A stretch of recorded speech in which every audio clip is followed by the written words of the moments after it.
Bonjour et bienvenue sur Super Mama, le podcast positif et bienveillant qui s'adresse à toutes les futures mamans.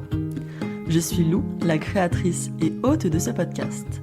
Je vous embarque avec moi chaque semaine pour vous partager ces belles aventures de femmes qui vous accompagneront sur le chemin d'une maternité éclairée et sereine. Ici, vous entendrez donc une collection d'histoires singulières, touchantes, rassurantes, mais surtout déculpabilisantes. J'espère que ces moments de vie immortalisés permettront de donner espoir et confiance à toutes les futures super mamas.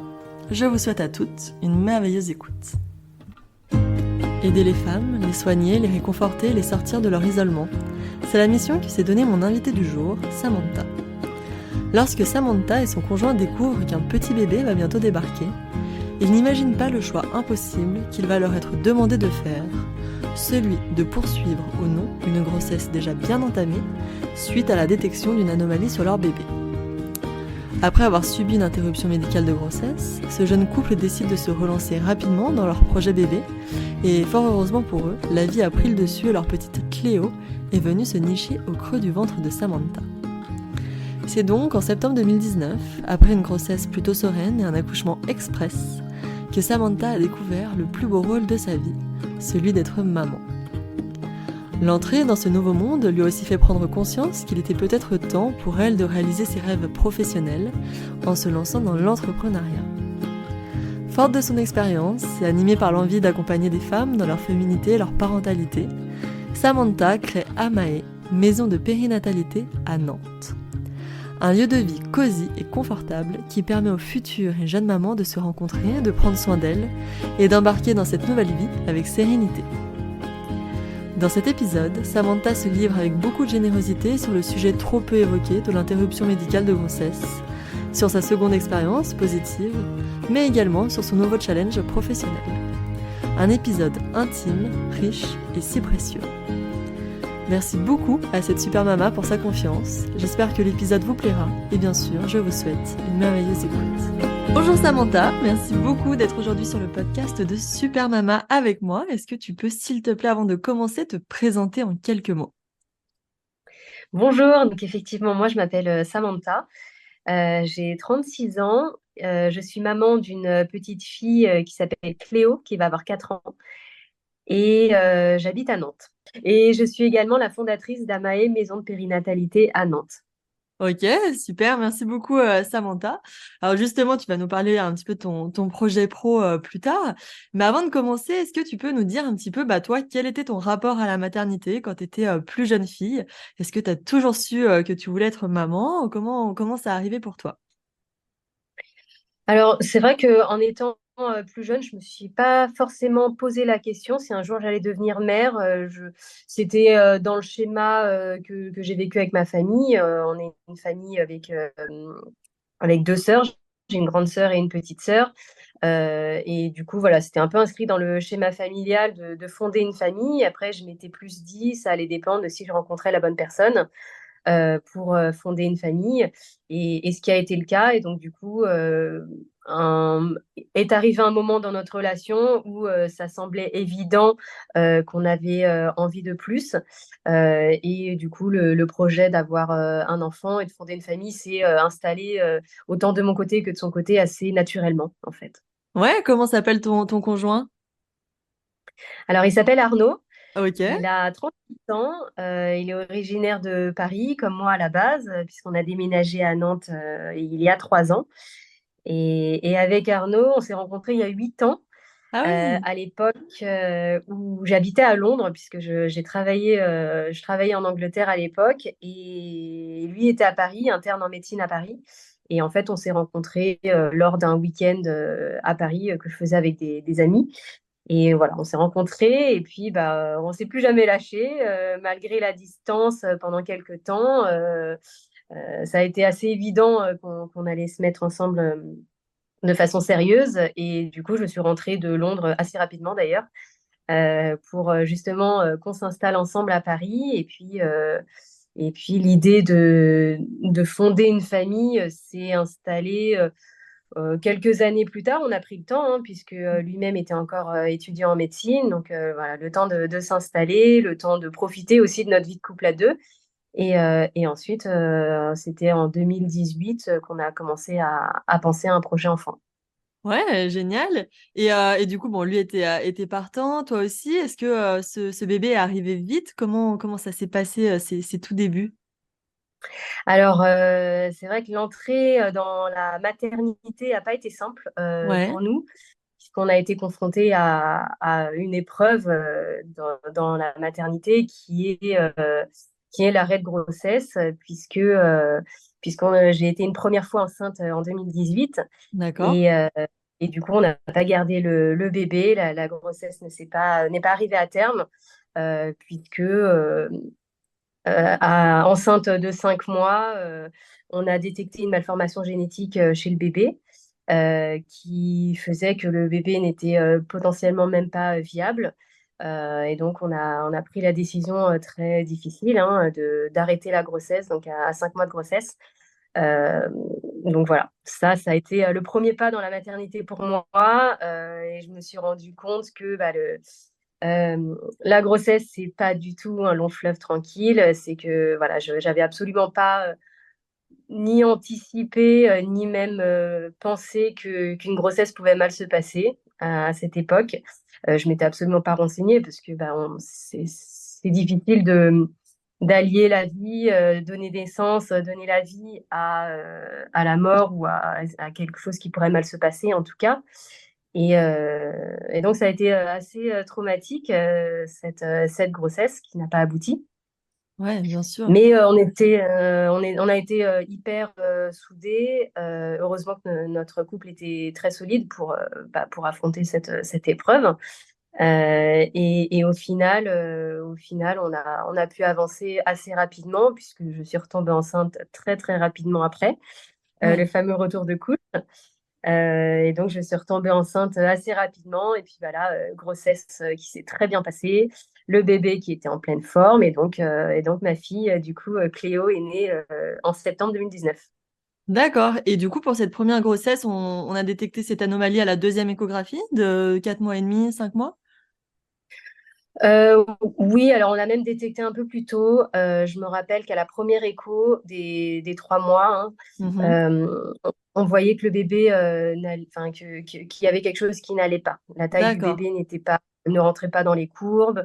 Voilà, il y avait quelques signes qui montraient qu'il y avait potentiellement quelque chose, mais soit on nous disait pas, soit ils savaient pas. On était un peu dans le flou.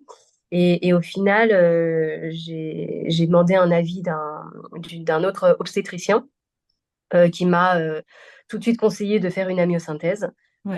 pour être certain de voir si effectivement il y avait quelque chose qui n'allait pas. Donc, tout de suite, moi, j'ai accepté tout de suite de faire l'amyosynthèse. Et effectivement, suite à cette amyosynthèse, on a été fixé Hmm. très rapidement. Le diagnostic a été posé très vite que l'enfant avait une malformation génétique euh, et et que du coup dans ce cas-là on rentre dans un protocole, enfin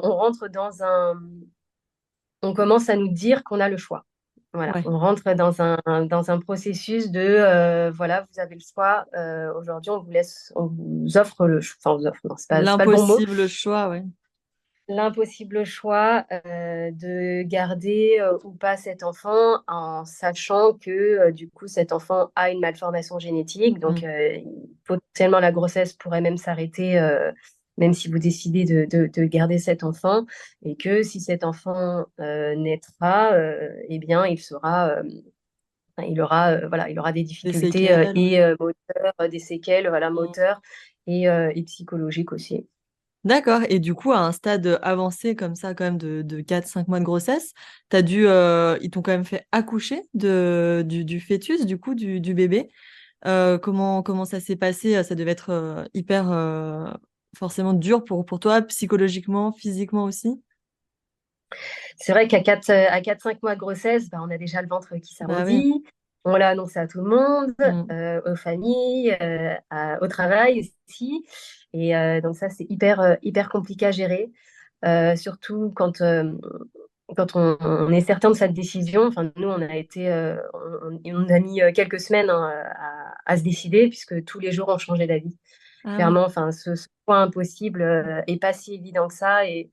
Et nous, on a mis plusieurs semaines à se décider.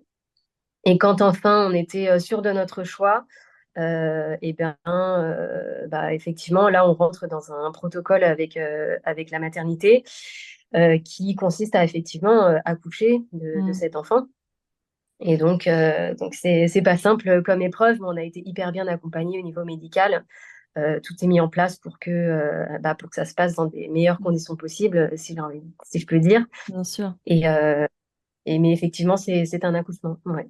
D'accord. Et ton envie de retenter voilà, cette aventure de la maternité, elle est tout de suite revenue ou tu as eu besoin, enfin du coup, tu es tombée très vite enceinte après cette épreuve, mais tu avais vraiment cette envie viscérale de recommencer, t'as pas voulu prendre un petit peu un temps de pause pour te remettre? Comment t'étais psychologiquement?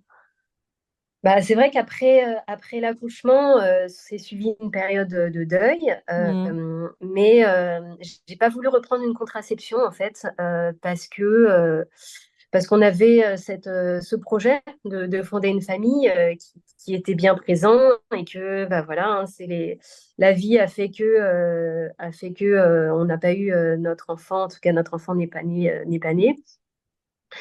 Mais du coup, l'envie de fonder une famille était quand même là. Donc du coup, voilà, pas de contraception. Et au final, bah, la vie reprend toujours le dessus. Enfin, vraiment, c'est vraiment ça, puisque bah, au bout d'un mois et demi après, je suis retombée enceinte tout de suite. Et Ouais, heureusement. donc du coup, voilà, le deuil a été assez rapide au final. Et voilà, encore une fois, c'est la vie qui prend le dessus. Et donc, on était hyper contents, très flippés, hein, bien sûr, très Ouais, stressés à j'imagine. l'idée de dire que ça pourrait mal se passer parce que maintenant on le sait. Enfin, on Ouais. l'a su, en tout cas. Voilà. Ouais. Une grossesse peut ne pas bien se passer. Mais bon, pour le coup, on a été encore une fois hyper bien accompagnés.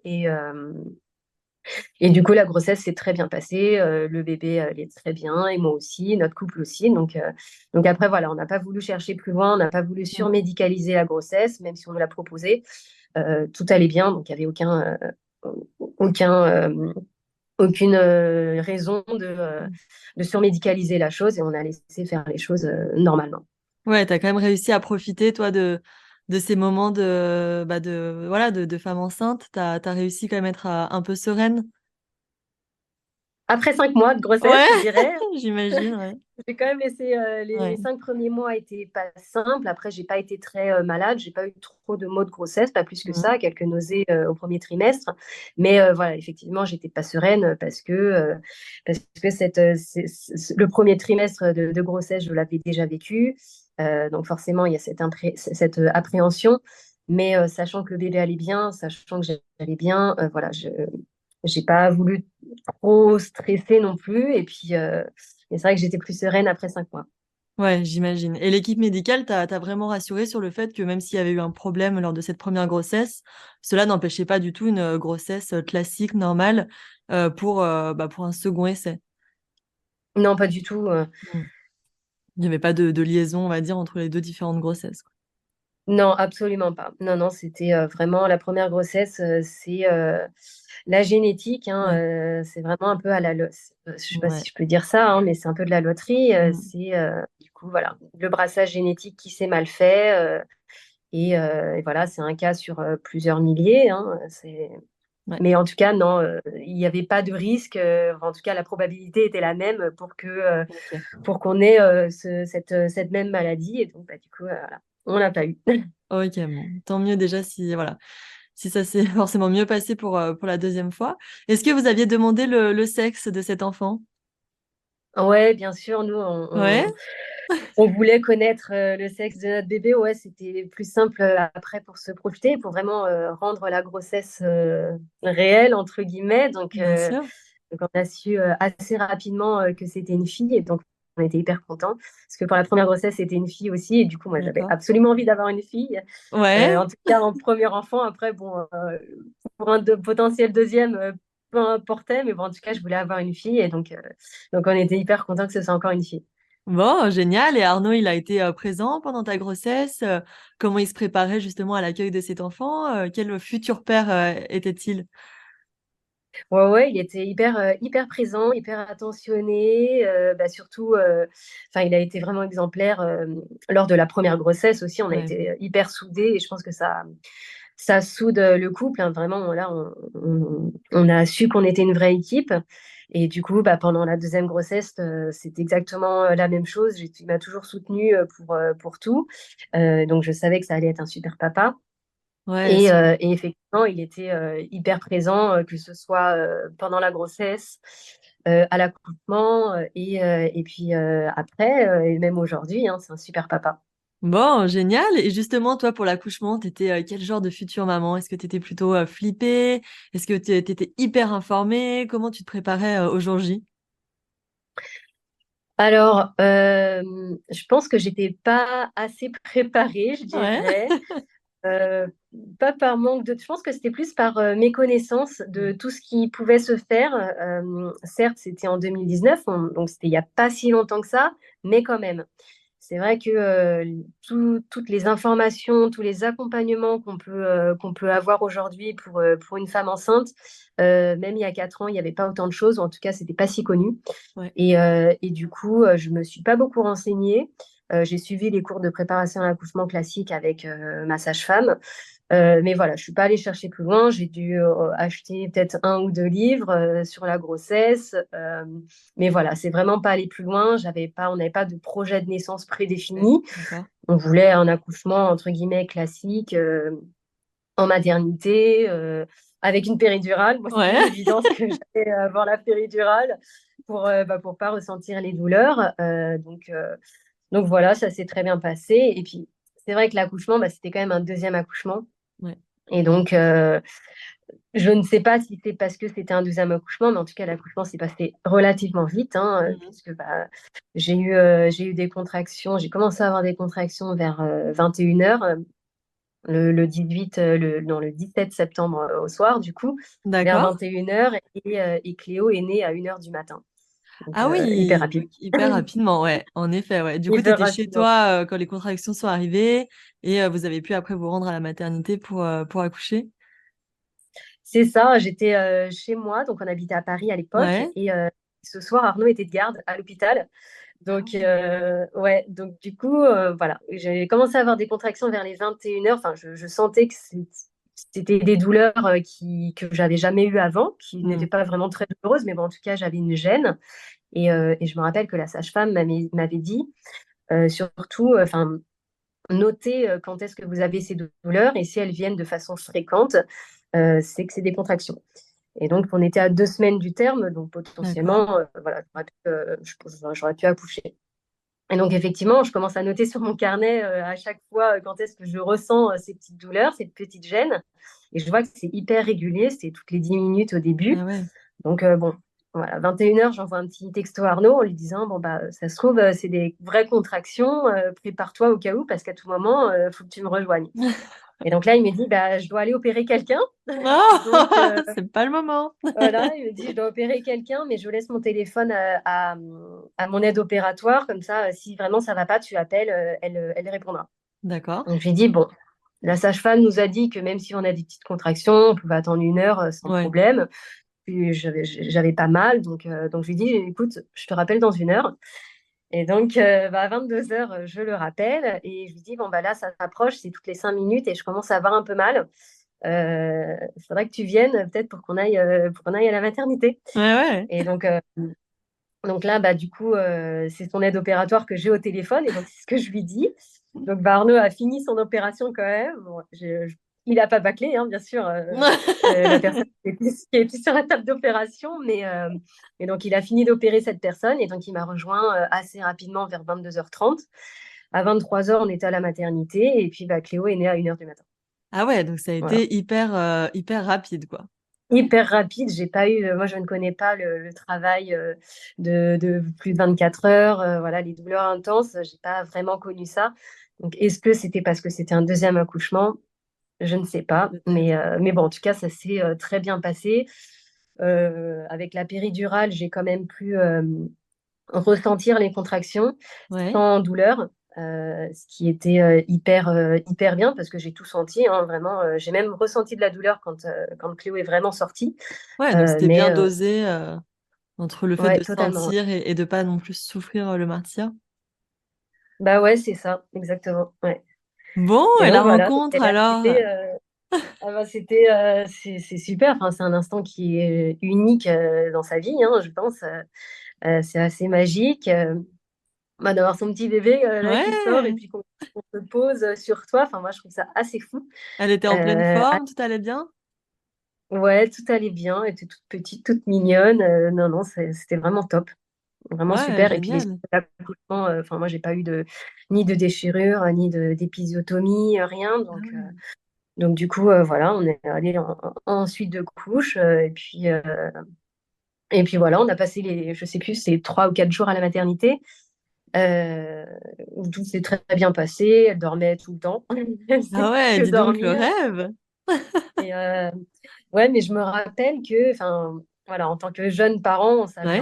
vraiment, on voyait cette petite chose. Je me rappelle des regards qu'on se lançait avec Arnaud en disant, mais qu'est-ce qu'on fait? Enfin, qu'est-ce qu'on doit Bah faire? oui, bien Comment on doit sûr. s'en occuper? Donc Ouais. c'est vrai qu'à la maternité, on est complètement aidé. Donc ça, c'est super pour le premier bain, pour la première couche, pour la mise au sein aussi, Oui, t'as parce que souhaité j'avais décidé l'allaiter? de Ouais. l'allaiter. Ouais, ouais, ouais. Je me suis pas vraiment posé de questions non plus. Je me suis dit que j'allais le faire de façon assez naturelle et puis Mhm. que je verrais bien si ça marche, si ça marche pas. Et, euh, et au final, bah, ça s'est bien passé. C'était forcément un peu douloureux au début, mais, euh, mais ça allait très bien. Elle prenait bien le sein aussi. Donc à la maternité, c'était super. Génial. Alors, quand on est rentré à la maison, et ça, je me rappellerai toute ma vie, vraiment, on avait Cléo dans le cosy et on est rentré dans notre appartement. On se disait, mais mince, mais qu'est-ce qu'on fait maintenant? Ah bah oui, bien sûr. C'était Qu'est-ce qu'on fait de vraiment, ce petit être? ouais, c'est ça. Alors que qu'est-ce qu'on fait là? Est-ce qu'on la laisse enfin, est-ce qu'on la laisse sur le canapé et nous, on se fait à manger? Est-ce qu'on doit rester à côté d'elle? Enfin, vraiment, c'était trop bizarre comme sensation. Et le premier bain qu'on lui a donné, c'était une catastrophe. On était maladroits comme pas possible. Enfin, vraiment, c'est comme si on avait une petite porcelaine dans les mains. Ah oui. On ne savait pas comment faire. Du coup, elle hurlait parce qu'elle avait froid, j'imagine. Enfin, c'était n'importe quoi. Le premier bain, c'était vraiment n'importe quoi, alors qu'à la maternité, ça s'était super bien passé. Et Ouais, il a fallu le temps que vous preniez aussi vos marques, c'est normal. ouais, c'est ça, en fait. C'est exactement ça. C'est de se dire, on est parti à 2 et on revient à 3. Ouais, c'est assez impressionnant. Même la première nuit, on se dit, mais est-ce qu'on la laisse dormir dans sa chambre? Est-ce qu'elle dort avec nous? On avait peur qu'elle respire pas. Enfin, vraiment, c'est vraiment on était dans l'hyper-vigilance les premiers jours. C'était assez hallucinant. Ouais, c'est un sacré chamboulement pour un couple et une nouvelle famille. Totalement, ouais. Ouais, et toi, émotionnellement, ça allait? T'étais heureuse? Comment tu te sentais? Ouais, j'étais hyper heureuse. Je ressentais pas la fatigue encore, donc un peu ouais, hyper heureuse, hyper excitée, et puis vraiment émerveillée par ce petit être-là qu'on Génial. avait fabriqué à deux. Moi, je trouvais ça assez hallucinant de se dire que c'était le fruit de notre amour, quoi, et de Ouais, voir ça. voilà, que l'amour de deux personnes peut créer un petit être trop mignon. C'est assez génial, ouais. Ouais, c'est incroyable. Et comment se sont passés du coup les premiers mois? Est-ce que toi, tu avais prévu de reprendre le travail rapidement après ton congé mat? Comment vous organisiez?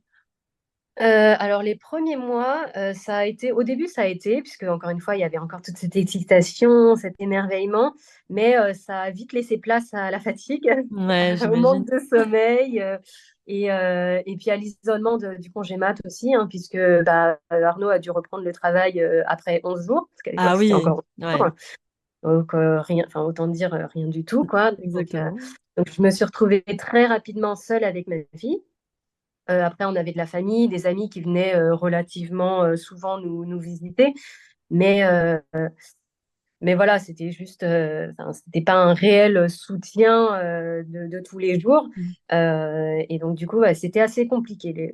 À partir de 3 4 mois, ça commençait à devenir compliqué, pour moi en tout cas, parce que j'étais extrêmement fatiguée, parce que j'étais seule à la maison. Mm. Euh, et, euh, et j'ai pas eu de dépression du postpartum, je dirais pas ça, mais en tout cas, voilà, grosse fatigue et puis l'envie bah, l'envie de sortir, l'envie de reprendre le travail, l'envie de revoir les collègues, Ouais, bien de sûr. retrouver un petit peu la vie d'avant, en fait, hein. Et, Ouais. euh, et du coup, je devais reprendre le boulot, mais le Covid est arrivé. Ah, c'était à Et cette période, ouais. c'était à cette période. Et pour l'anecdote, je devais retourner au travail, vraiment physiquement, je devais retourner au travail bah, le premier jour du confinement. Raté. Donc, en fin de compte, je suis jamais retournée au boulot. Ah ouais, tu devais reprendre aux alentours, oui, de la mi-mars 2020. C'est ça, Ouais. exactement, ouais. Ah Et ouais, donc donc ça a là, été hyper compliqué pour moi de me dire que j'allais encore rester à la maison, avec en plus bah, la reprise du travail et un enfant, enfin un bébé à gérer. Donc c'était les premiers jours du confinement n'ont pas été simples. hmm. Mais bon, après, on a eu cette chance de pouvoir mettre Cléo en crèche d'hôpital, Ah oui, d'accord. puisque Arnaud est médecin. Hmm. On a pu la mettre à l'hôpital. Donc ça a été, enfin à l'hôpital, pardon, à la crèche d'hôpital Ouais. plutôt. Et ça a été plutôt soulageant puisque bah, du coup, j'ai pu recommencer à travailler un petit peu. Bon, même si on était tous à distance, même si moi, je bossais dans l'événementiel à l'époque, donc même si Ouais. il n'y avait plus d'événements du tout partout dans le monde, euh, bon, on a quand même retrouvé de quoi travailler. Et puis bah, au final, voilà, ça s'est plutôt bien fait. On a plutôt bien vécu le confinement. Euh, et puis la petite grandissait très bien. Donc on commençait à trouver un équilibre malgré le Covid, malgré le confinement, on a quand même trouvé un équilibre. Et puis ensuite, on a décidé de déménager à Nantes. D'accord. Et juste au niveau Ouais. de l'allaitement, du coup, pendant cette période, est-ce que tu l'as maintenu? Comment ça s'est passé? Non, j'avais arrêté l'allaitement. En fait, j'ai arrêté d'allaiter à 3 mois et demi, quatre Ok, mois, c'est bien. parce que c'était d'une en prévision de la reprise du travail, parce que c'est vrai qu'à l'époque, j'étais salariée chez Renault. Ouais. Et j'avais posé la question sur comment ça se passe si je veux continuer à allaiter. Est-ce que je peux stocker mon lait ou est-ce que je peux tirer mon lait, etc.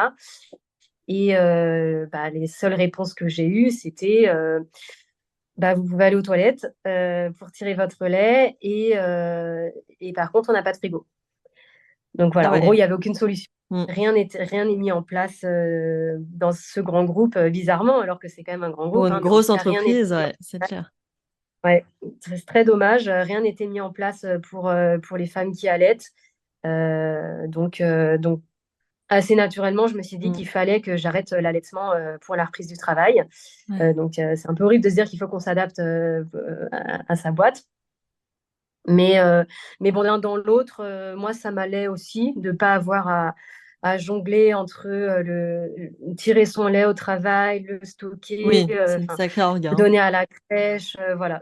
D'un côté, ça m'arrangeait aussi de ne pas avoir cette logistique à avoir. Donc, j'ai arrêté progressivement l'allaitement à partir de 3 mois et demi Ok. pour qu'à 5 mois, elle soit au biberon. Ok, d'accord. Et qu'est-ce qui a Voilà. motivé du coup votre choix à partir à Nantes? Est-ce que c'est pour des raisons pro, perso? En fait, quand j'ai rencontré Arnaud, donc il y a 8 ans de Hmm. ça, moi je lui avais dit que si je devais rentrer en France, parce qu'à l'époque donc j'habitais à Londres, je Mhm. lui ai dit si je devais rentrer en France, je ne veux pas qu'on reste à Paris, parce que moi j'ai grandi toute ma vie aussi en région parisienne, lui aussi, et pour moi il était hors de question de rester à Paris. Donc c'était un peu une exigence que j'avais si vraiment ça devait être sérieux entre nous. Et bon, on a quand même vécu quelques années à Paris parce que bah, lui était encore étudiant, parce que bah, pour le Mhm. boulot, c'est quand même intéressant d'être à Paris. Mais au final, une fois qu'on était bah, installés et puis nouvellement parents, voilà, ça s'est assez imposé de quitter Paris. Et du coup, ça a été un mélange d'opportunités professionnelles et de choix personnels aussi, hein. Et au final, Nantes a été une évidence. Moi, je Ok. connaissais un petit peu Nantes parce que j'avais pu faire un stage quand j'étais étudiante. Mhm. Et on était venus tous les deux visiter Nantes, enfin passer plusieurs week-ends à Nantes pour un peu connaître la ville, Ouais. etc. Et donc, on a décidé assez rapidement que ça allait être Nantes. Et Arnaud a trouvé du travail assez vite aussi. Donc voilà, la décision était prise. Et puis, Covid, pas Covid, on allait venir, quoi qu'il arrive, en 2020. D'accord, donc en 2020, vous avez pris vos affaires, votre bébé, et vous êtes parti du coup pour déménager. C'est ça, ouais. Ok, et toi, au niveau pro, du coup, t'as fait quoi? T'as démissionné? T'as trouvé un autre boulot en tant que salarié? Comment ça s'est passé? Alors, quand je suis arrivée à Nantes, on était encore donc en plein Covid, hein, en Ouais. 2020. Donc, avec mon entreprise, en fait, on était en 100% télétravail. Mm. Donc, en fait, j'ai même pas eu à négocier de, de faire des déplacements entre Paris et Nantes, plus mes déplacements que j'avais à l'étranger. Mhm. Voilà, tout était depuis Nantes, donc ça, c'était bien. Pratique. Euh, Après, j'avais déjà en tête l'envie de partir de mon entreprise.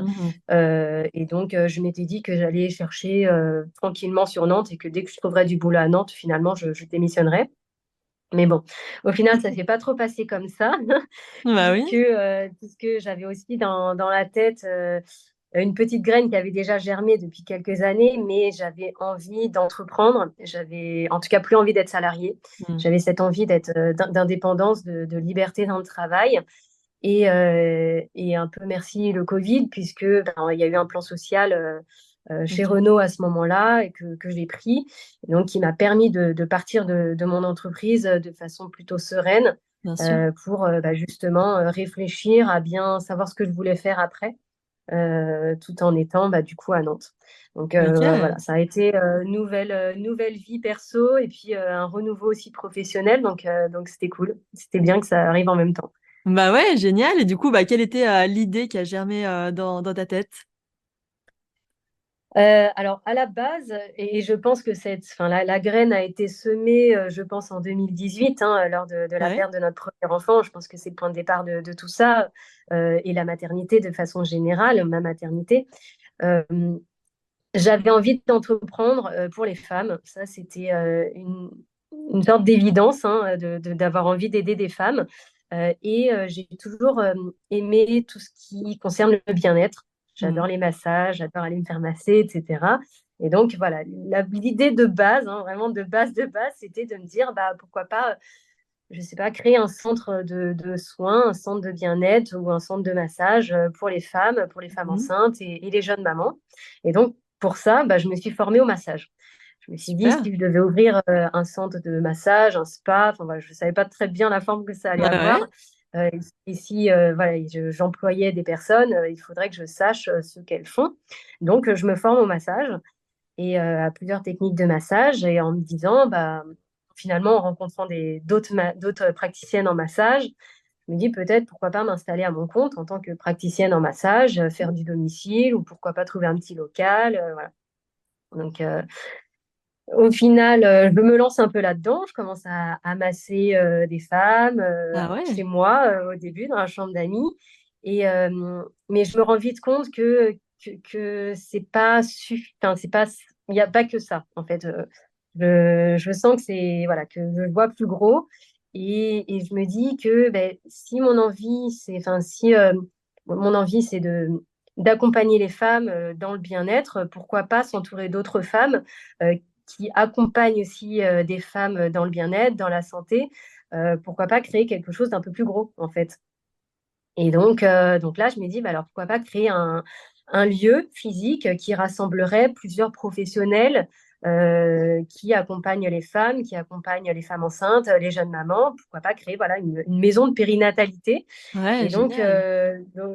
donc voilà, cette idée, je la travaille, travaille mon esprit en tout Ouais, cas ouais, ouais. beaucoup. Et puis là, je me lance un peu dans finalement, ça a été la première pierre de la création de mon entreprise, puisque voilà, de cette idée, de ce concept qui était un peu flou au début, eh bien, j'ai un peu tiré les fils. J'ai fait une étude de marché pour voir un peu si ça existait déjà à Nantes, ou ce qui existait, ce qui s'y apparentait. Est-ce qu'il y a des professionnels de la périnatalité à Nantes? Quelle est la part enfin, le nombre de naissances par an à Nantes. Ça, Voilà, une vraie ouais. étude de marché qualitative, quantitative pour voir si le concept avait potentiellement sa place à Nantes. Mm. Et puis après, je me suis laissée entraîner par ce projet de création d'entreprise. Du coup, j'ai fait un business plan. Je me fais accompagner par un avocat, un expert comptable, la chambre de commerce et d'industrie de Nantes. Enfin voilà, Du coup, voilà, je pars, je fais étape par étape pour au Bah final ouais, arriver à un concept plutôt abouti, un vrai business plan, un vrai prévisionnel financier. Enfin voilà, on parle d'une vraie ouais, création d'une vraie d'entreprise, quoi. ouais, ouais, tout à fait. Et, et puis, entre-temps, à côté aussi, j'interroge beaucoup de professionnels de santé, des doulas, des accompagnantes en périnatalité, des praticiennes en massage.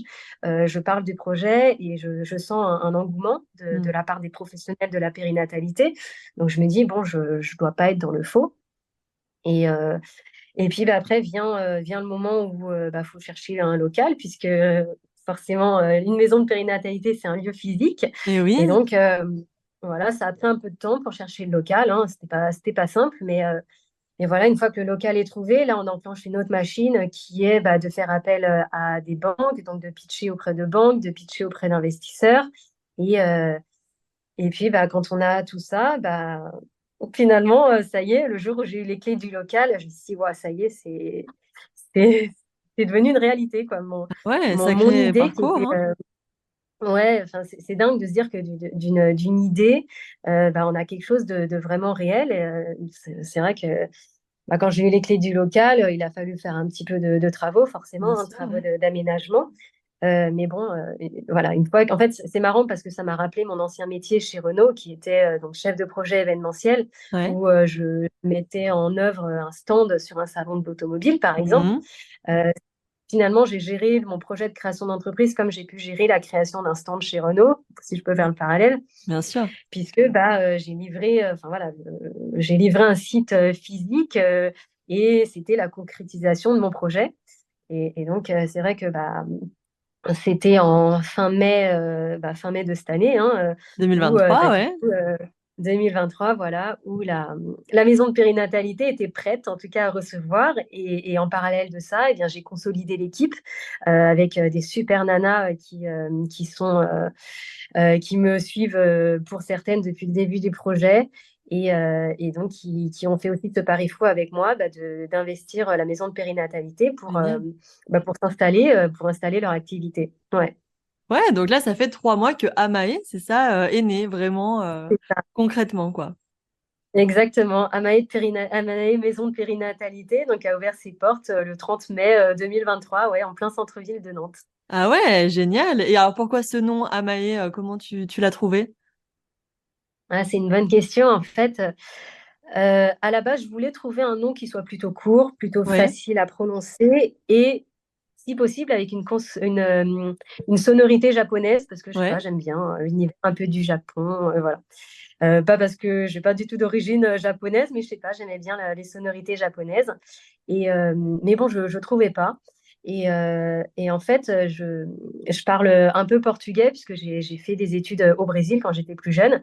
Et j'avais le mot mãe qui veut dire une mère. Ah, mãe, ça veut dire une mère en portugais. Et j'aimais D'accord. bien cette idée-là, mais bon, je trouvais que ça sonnait pas très bien en français. Et du coup, bah, je me suis dit, je sais pas moi, regarde sur Internet. Si tu l'attaches à Maé, enfin, qu'est-ce que c'est, etc. Et donc là, je regarde sur Internet et là, je me rends compte que Amae, c'est un mot japonais, un concept japonais qui signifie l'interdépendance avec la mère, le lien très puissant qui lie la mère à son bébé. Ça va même Incroyable! plus loin, c'est incroyable. C'est un, Au Japon, c'est aussi les bruits que fait le bébé quand il tète. Enfin, voilà, du coup, Ouais, le mot c'était était le nom, totalement pour trouvé. toi. Ouais, super. Exactement. Et puis ça sonnait bien, Ouais. c'était assez doux comme mot, c'était court. Donc voilà, forcément, je vérifie les noms de domaine. Et puis bah, je me suis dit, allez, c'est bon, je prends. Et voilà. Ouais, trop trop belle histoire, hein, derrière ce nom, c'est top. Ouais. Du coup, oui, vous êtes combien à travailler aujourd'hui ou à exercer dans ce centre? Oui, alors du coup, on est une bonne quinzaine de femmes à travailler deux femmes et un homme qui a rejoint l'équipe. Donc, une quinzaine de personnes, dont des professionnels de santé, des thérapeutes, des accompagnantes en périnatalité, et puis des animatrices d'ateliers notamment pour les bébés signes, d'ateliers de portage, d'ateliers d'initiation aux gestes de premier secours. On a vraiment une palette d'ateliers pour les femmes, les futures mamans, les jeunes mamans, les bébés et puis les parents, bien sûr aussi. Ouais, c'est génial. Ça permet, en plus de se former à différentes choses ou de bénéficier de différentes pratiques, aussi pour les femmes, les futures mamans ou les toutes jeunes mamans, d'échanger entre elles et de sortir aussi parfois de l'isolement qu'on peut connaître quand on vient tout juste de rentrer dans ce monde de la maternité. C'est exactement ça, en fait. La vocation d'Amae, c'est vraiment de pouvoir accompagner les femmes, de les écouter, d'échanger, de partager et qu'elles créent du lien entre elles Ouais. dans cette maison de périnatalité et bien sûr d'être suivies, d'avoir des consultations individuelles Mmh. puisqu'on a une ostéopathe, une psychologue, une naturopathe, une sophrologue, Ah ouais, du massage. Euh, donc voilà, les femmes ici peuvent bénéficier d'un accompagnement individuel, mais également de toute une palette, du coup, comme je le disais, d'activités collectives pour justement créer du lien. On vient également de créer des groupes de parole aussi, génial. voilà, sur des sujets qui sont un peu plus lourds liés à la parentalité, hein, comme le deuil périnatal, comme l'arrêt de grossesse, comme l'épuisement parental aussi, euh, comme le lien d'attachement avec son bébé. Enfin voilà, c'est des sujets qu'on a envie de porter et on se dit avec les professionnels de santé avec qui on crée ces groupes de parole, euh, on se dit que le collectif est un véritable outil de thérapie et de raconter son histoire, de la partager, d'écouter d'autres histoires aussi. Rien que ça fait du bien. C'est une première étape dans la thérapie par le collectif. Et ensuite, bien sûr, il peut y avoir un accompagnement individuel. Mais voilà, c'est ce qu'on a aussi envie d'offrir aux futurs parents ou aux jeunes parents, aux femmes, aux hommes à Nantes, de pouvoir voilà, libérer la parole, écouter, et ça, voilà, ça permet d'avancer aussi, de se reconstruire aussi, voilà, et de déculpabiliser surtout sur tous ces sujets qui sont un peu lourds. Ouais, c'est génial. Bravo en tout cas pour ce projet. C'est vraiment très très chouette. Et toutes les Nantaises qui ont l'occasion peut-être d'écouter cet épisode et qui peuvent en profiter, foncez, parce que je suis sûre que c'est vraiment top. Ah. Merci, merci à toi. Du coup, comment c'était pour toi de gérer un petit peu cette nouvelle vie en tant que femme entrepreneuse et ta vie de maman? Est-ce que c'était pas trop galère? T'arrivais à trouver un équilibre en quelque sorte? Ah, c'est vrai que là, on peut même parler au présent, puisque ça Ouais. fait 3 mois que ça a ouvert. Donc, cet équilibre, je le cherche encore, clairement. Autant quand j'étais en phase de projet de création d'entreprise, c'était plus simple, entre guillemets, puisque j'étais à la maison, Mhm. je travaillais un peu quand je voulais, et puis c'était beaucoup de réflexion plus que de l'action. Aujourd'hui, maintenant qu'Amae a ouvert, c'est vrai que du coup, d'une, je découvre mon nouveau travail tous les jours, puisque c'est un travail que je me suis inventé, mais du Bah coup, ouais. je découvre un peu tous les jours.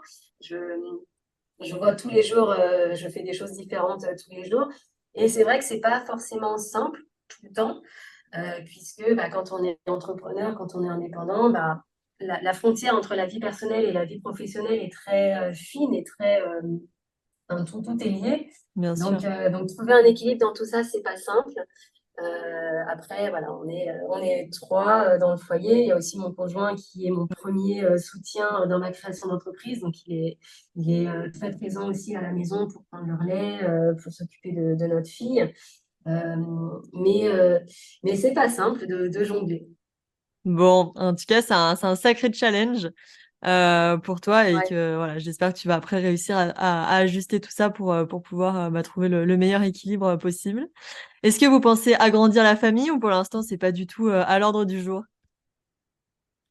Alors, Amae, c'est quand même notre second enfant, hein. On a J'imagine. quand même accouché d'un bébé, je pense, avec Amae. C'est ce Ouais. qu'on se dit toujours avec Arnaud. Donc aujourd'hui, c'est pas un projet. Hmm. Pour le moment, le projet, c'est de faire grandir justement notre autre enfant qui est Ouais. Amae, de le faire grandir et on ferme pas la porte. Voilà, on est encore jeune, on a encore l'envie. Donc aujourd'hui, la porte n'est pas fermée, mais c'est pas un projet dans l'immédiat, non. Ok, super. Samantha, j'ai une dernière question pour toi pour clôturer cet épisode. Est-ce que tu peux nous dire quel est vraiment, selon toi, le meilleur conseil que tu puisses transmettre à une future super mama? Le meilleur conseil que je pourrais donner, c'est dur d'en trouver un. Ouais, je Dur d'en sais. trouver un. Moi, je dirais de se faire, d'être entouré. Ouais. D'être entouré, d'être soutenu. On dit souvent qu'il faut un village pour élever un enfant. Franchement, c'est vrai.